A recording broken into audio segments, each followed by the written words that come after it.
You're back in the shop with me tonight, guys, and this week on the channel, I want to show you my most consistent moneymaker that comes out of this wood shop. So, stick around. I'm Stoner Ericson from Ericson Design Company, and let's build something. Ta-da!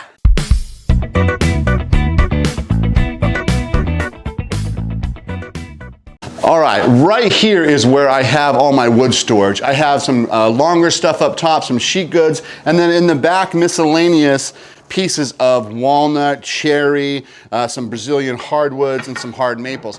I tend to keep and save those scraps, and then I take the Ritter board here. You can check out that video in the link in the description below. It's a clamping board, and I glue them up and I make panels. I think that's where we're gonna get started. So let's get into it.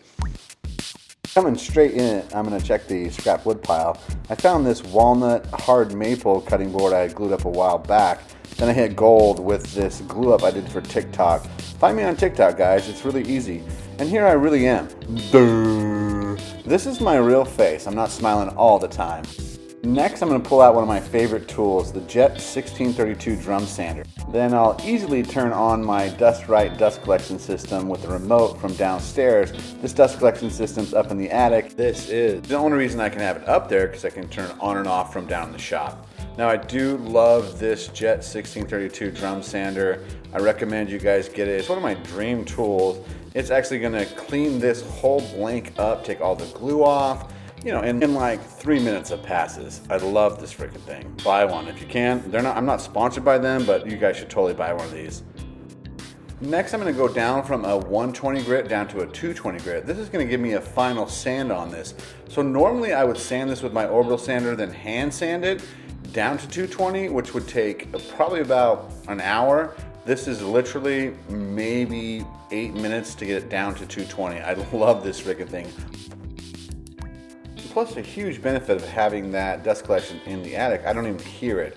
So I'm going to turn off the sander. I'm going to hook back the dust collection right back up. And I really don't notice that it's on the whole rest of the time.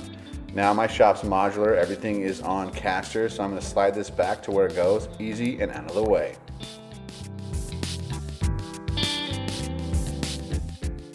My shop's kind of a wreck right now. This is the reason I have like everything on casters and wheels, because I can move everything around and make it way different. I've got my table saw here, but I've got a paint booth on top of it. I needed all the space out in the shop here to stack stuff I was painting. So it was really nice that I was able to just kind of move my shop around and make it what I want. Pretty dang sweet. Out of pure habit and the love of woodworking, I'm going to put my hands on this. I'm going to sand it down to 220. Now you can see a little bit of snipe over here on the end of it. This has been sanded to 220 on that drum sander, so nothing a little bit of 120 and 220 won't take right back out. I'm going to move my cameras and get set up to do a little carve, grab my cold beer and pull out my little table. If you want to see how I made this table, check that out on my YouTube channel. I keep saying that, but I have about 90 videos about all this stuff. Inventable's X-Carve sends a bunch of little like hold down thingamajiggers. I don't really use those. I actually make these little wedge blocks, super easy for me. Just give it a screw down. I do have a sacrificial piece of 1/4 inch board on here that I screw down through. Next, I'm going to grab a piece of vinyl. Now, this is some cheap vinyl I got on Amazon. You can find that in the link in the description below. I'm not super stoked about it, so actually don't buy it. But I'm going to peel it off and I'm going to firmly press it on the actual 220 carve. This is what I'm going to actually put my epoxy through. But I'm going to press really hard. You can see how hard I'm pressing on this, and you can see how durable this flip top table for the X-Carve really is. I'm really going to get a good adhesion before I actually home the machine. Let me give a quick shout out to all of you, all the viewers. Thank you guys for watching this. I have a ton of fun making these videos. It's super fun for me to be in my wood shop, and I'm so grateful to share it for you. So let's get to carving.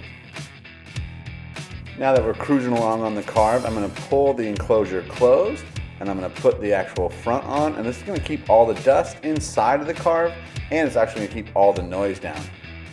It really is mesmerizing to watch this X-Carve carve. I mean, we can get such great detail. Now, as it finishes up for the first carve, this is a 2-stage carve. First one on an 1/8 inch bit, second on a 16th bit. I'll just pull back the cover, take the front off, and then change out my bit. Now this easel is such an easy thing to work with. Again, I'm not sponsored by these guys. It's just I'm going to try to share with you guys how easy it is to work with X-Carve and the easel software. So I'll flip that bit, tighten it up, and then I'm going to rehome the machine, and then let's get to carving. Second carve, detail pass, love it. You can see how all the dust kind of got settled in there and set up. I built a actual vacuum that is hooked to this table. You can see that again in the description below of how I built this table. I'll clean up all the dust, which is super satisfying to me. And then look how detailed this carve is. I mean, it's so nice, so tight. This is on 20 speed. I mean, this is a 2.5 hour carve from the first bit to the second bit. I'll pull back the top, put the cover on the side, home the machine back, take up all the dust, and then you can actually see how nice this carve came out. Now I do have to carve the back, so I'm not going to spare you too much details on that, but look how tight that front is. Heck yeah, I love it. I'll blow it off, reset the back, and then I think let's just get to carving.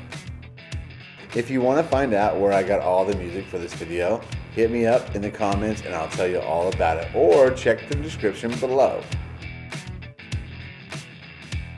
As the back's carved, guys, find me on Instagram. I do previews to all these projects. It's a great way to stay in the loop. And again, I appreciate all of you watching.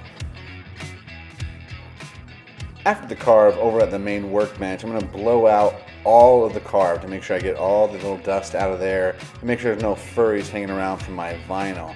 Next, I'm going to set up to do a little bit of epoxy. I'll put some gloves on and I'll measure out with my scale. It's important that you use a scale when you're using epoxy.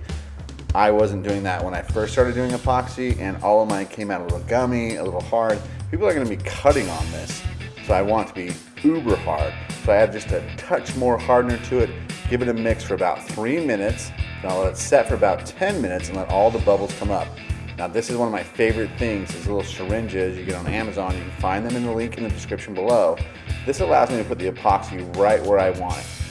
But for these larger areas, I'm actually going to pour it straight out of the cup, and then I'm going to get this syringe and I'm going to put it right in the bottom of the carve. This is the best way to do this, guys. Check out that link, buy those.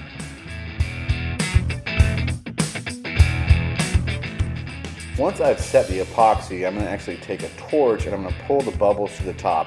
I'm also going to shimmy this a little bit, kind of shake it to get the actual bubbles to come up to the top. And then I'm going to actually take the torch and thin it out. Next, I've waited about 6 hours and I'm going to do the back side. Now I'm going to show you how I do the back side without the syringe.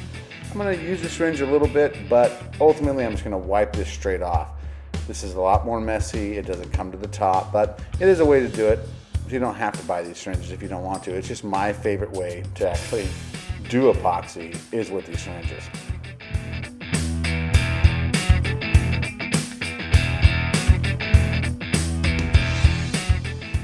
And so I let this epoxy dry for 36 hours. It's important for me that it gets 24 hours plus 36. I'm going to pull the vinyl, and then once the vinyl is pulled off, I'm going to go back to my favorite tool, which is the Jet 1632 drum sander. It saves all the time in the world. This thing's about $1,500 with all the accessories. Again, I'm not sponsored by Jet. They're not paying me anything, but this is one of the coolest tools I got from my shop. It takes all the guesswork out of it, and it comes out so amazing, right down to 220.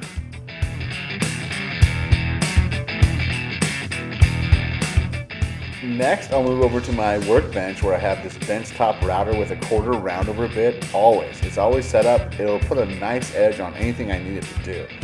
Then I'm actually going to do a little hand sand here, a little 220, with the orbital sander, sand all the edges and those roundovers as well. I'll do a little bit of a hand sand, and then I'm going to take my air compressor, which is also in my attic. You can check that in another video. There's a lot of videos I have. And I'm going to blow it off really well, make sure none of the dust is anywhere around. Holy cow, it looks so great. Now, I did a video where I made a mineral oil bath box. You can check that also in the link in the description below. So I'm going to actually bathe this in mineral oil. It's important for me to do this because I do like 4 sets of these. When you buy them from the store, they've been washed once. This is actually going to last a lifetime. The mineral oil is going to soak all the way through this thing, and I'm going to do it 3 or 4 times. I'm going to let it dry completely out, put it back in the mineral oil bath box, and then this thing will be money. Love it. How gorgeous is that?